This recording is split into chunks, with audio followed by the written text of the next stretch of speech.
Rayalaseema lift ఇరిగేషన్కి సంబంధించినటువంటి సమస్య వచ్చింది. నేను రామ్కుమార్ రెడ్డి గారు మేమందరం కూడా మన కండలే రిజర్వాయర్ దగ్గరికి వెళ్ళాం. అయితే రాయలసీమ లిఫ్ట్ ఇరిగేషన్కి సంబంధించి చంద్రబాబు నాయుడు డొంక తిరుగుడు మాట్లాడుతున్నాడు. రాయలసీమ లిఫ్ట్ ఇరిగేషన్ సమస్య ఏంటి? రేవంత్ రెడ్డి గారు తెలంగాణ ముఖ్యమంత్రి, తెలంగాణ అసెంబ్లీలో నేను చంద్రబాబు నాయుడు గారితో మాట్లాడిన మీదట చంద్రబాబు నాయుడు గారు ఆ పథకాన్ని నిలిపివేశాడు అని చెప్పాడు. మేము అడిగేది నువ్వు దానికి సమాధానం చెప్పు. ఈరోజు మాకు అనుమానాలు ఉన్నాయి. నువ్వు ఆపినప్పుడే ఏదో ఒక విధంగా లోపాయకారి ఒప్పందంతో ఆపేసావు అనేటువంటి అనుమానం ఉంది.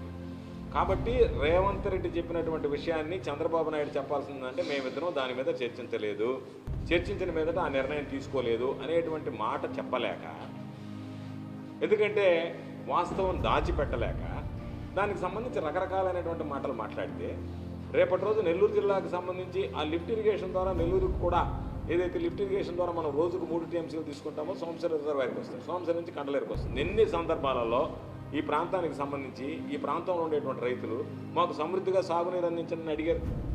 ఎన్ని సందర్భాల్లో పంటలు వేసాం, ఆ పంటలకు నీళ్లు లేక ఎండిపోయినాయి, వదిలేసినటువంటి నేపథ్యం ఉంది.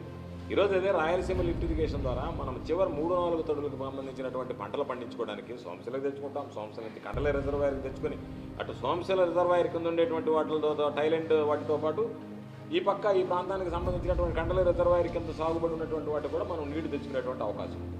మమ్మల్ని ఏమో ఉదయం 11 గంటల నుంచి సాయంత్రం 3 గంటల దాకా కూర్చోబెట్టి అరెస్ట్ చేసి తీసుకొచ్చి రాపూరు స్టేషన్కి తరలించారు.